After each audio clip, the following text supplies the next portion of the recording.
Hey, I know this is announced on April Fool's Day, but the joke is that this is real. This is actual content, not a prank. Please don't click off. And I guess that in and of itself makes it the prank, because you're expecting pranks on this day. I don't know, I hate this holiday. Anyways, about a year ago, I pitched a video game idea, and then dropped it for a different idea, then dropped it for a different idea, then dropped it for a different idea, then dropped it for a different... You get the point. Making video games is hard, especially considering I meet so many trans women stereotypes that learning to code just can't fit in my blow-high-shaped brain. Plus, I've since replaced the interest in coding video games with an interest in tabletop games. Not that that's a surprise, one of my latest videos was about Dungeons & Dragons. This technically was more inspired by Warhammer Arena, and more specifically, a game inspired by Warhammer Arena about a bunch of little sharks that fight each other, but we'll get to that when we get to that. See, most of this interest in board games and tabletop games is thanks to my girlfriend. She's really amazing, and she showed me all these cool games like Mage Wars, Digimon card game, a whole bag's worth of games that we haven't played yet. And so I've taken a shot at designing my own. Then got hit with scope creep.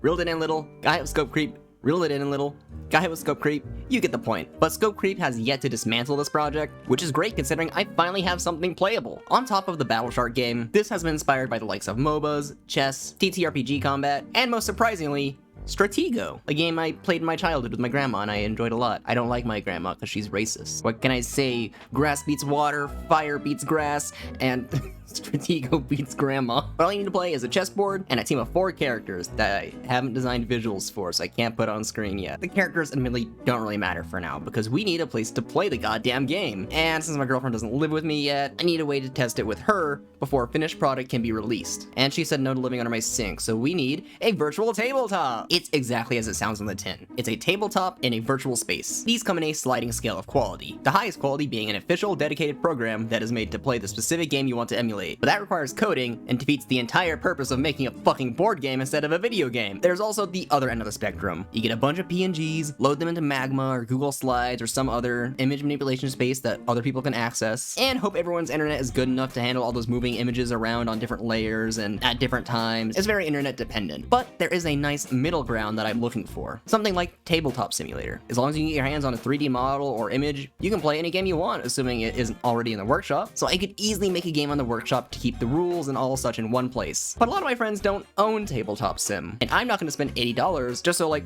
4 people can play Tabletop Simulator. Well, I would have, but I made the mistake of buying a bunch of my friends' DRG without waiting for the Steam Spring Sale, so I at least have to wait till my next paycheck. But my friends all do own one game, and I'm sure you can guess it by the video's title. Portal's level editor is amazing. Not only is it very customizable for those who don't want to learn Hammer, but if you want to do more than the editor provides, you can just learn Hammer. I can't emphasize enough how much you should not learn Hammer, that it's a hell program. At the very least, get Hammer++, cause Hammer sucks. But now the problem arises of how the fuck do you make a board game in Portal 2? To figure this out, we must describe how the game is actually played so we can know how to emulate it. Now, this is subject to change, and I plan on making an official release video when this is finished. This is more of a beta test. But for now, the rules go as follows. Each player controls 4 characters, which you select before the game starts. You don't have to reveal your characters to your opponent, but there's no rule stopping you. It's kind of like a trading card deck. You could say you're running Blue Eyes, or you could just go second and wait for them to see that you're running Blue Eyes. After determining who goes first with like a coin flip or something, each player takes turns placing their characters one at a time on the board, revealing the character as they do so. Each player controls half of the board, and they can place these characters anywhere on their half. After all characters are placed, it's the first player's turn. The turn player can do 2 actions respectively. They can attack once a turn and move once a turn. And while you can only attack the one piece and move with one piece, they don't have to be the same piece. So you can move with one and attack with another. You also can attack and move in any order. And while you don't have to do both, have to do one of them. You must either attack,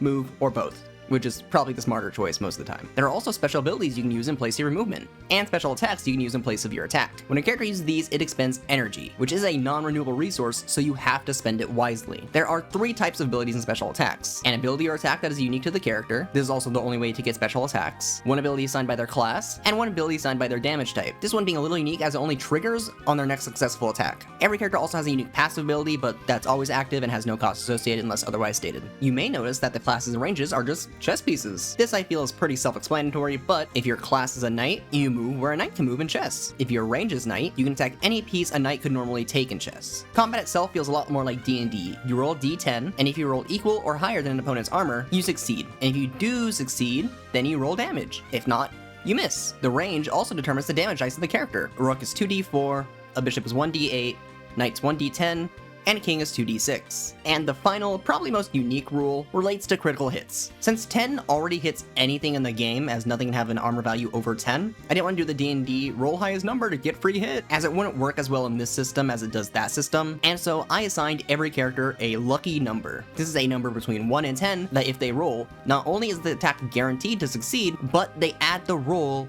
to the damage. This means that a character effectively has 2 uses for a lucky number. If they have a high number like 9 or 10, where they were probably going to hit anyways, they now get a massive damage boost. But if they have a low number like 1 or 2, they still technically get a damage boost, but more importantly, they effectively now have a 1 in 9 chance of hitting their opponent, as opposed to a 1 in 10. Technically that applies to the high rolls too, but it's much less meaningful, since as I said, a 10 already hits everything. And finally, first person to have all characters eliminated loses, and last one standing wins. And that's the game! But now we have to translate all of this to a playable form in Portal 2. Here is the first version of the map. The idea was you use your 2 portals and a couple cubes to represent the pieces. Take advantage of the game's base mechanics after all, but portals can only be applied to white surfaces. Checkerboards, famously, also have black surfaces. And coincidentally, the only colors I have to work with are black and white. So without cheats, portals as the pieces isn't possible. But don't worry, the portals will serve another function later. So how did I work around this pieces dilemma? Well, first, I placed every object that you could pick up in the game into a room and messed around till I found something.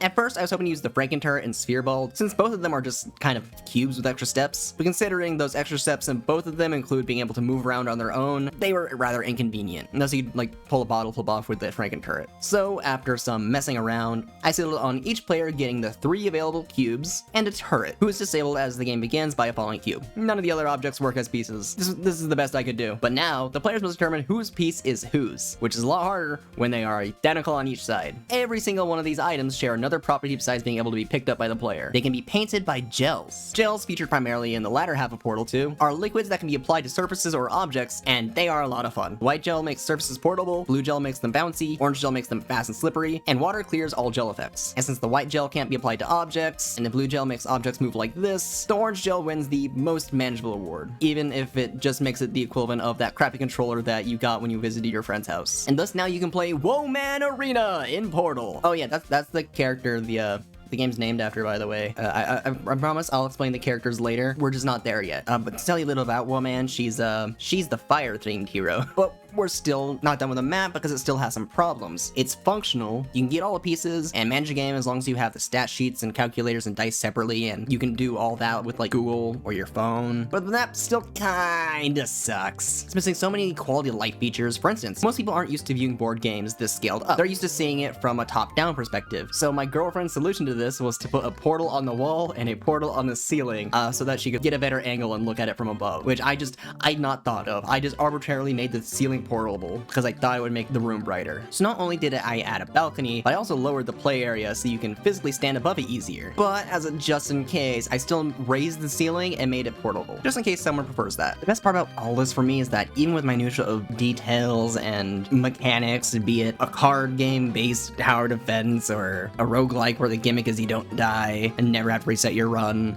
to even just an RPG where the gimmick is you only have one party member and you can transform the enemies you killed. A bunch of ideas that I attempted, failed, and took what I learned to make this. And the thing that stuck with all of those through this entire year-long process has been making something that I find fun playing and that I want to keep playing. Sure, it's PvP now instead of PvE and can't really be played single player as easily unless I play by myself, but considering I was that kid who, when I couldn't convince my mom to play Yu-Gi-Oh with me, I would just split my deck in half, play by myself, and have a fucking blast doing it. I don't think that'll be a problem with me if my girlfriend's busy. Still gotta work out some of the kinks in the game, mostly considering on if there should be 5, 4, or 3 characters, as I feel like those numbers are the magic, like, balance, and it's somewhere in there. Maybe give different characters, like, points that contribute to, you only have, like, a certain number of points on your team, and so it's, like, you know, a few characters that are really strong, or, like, a bunch of really weak characters, like, that kind of dynamic. I personally feel that will be too limiting, but I'm open to ideas. If you have anything, feel free to comment down below. Currently, there's 5 characters being worked on, and I plan on just releasing more, kind of like, you know, like a hero shooter or a MOBA, you know, occasionally just you get a new toy to play with. And hell, even if no one fucking plays this, I'm gonna make it for me to enjoy. But regardless, the updated updated map is down below,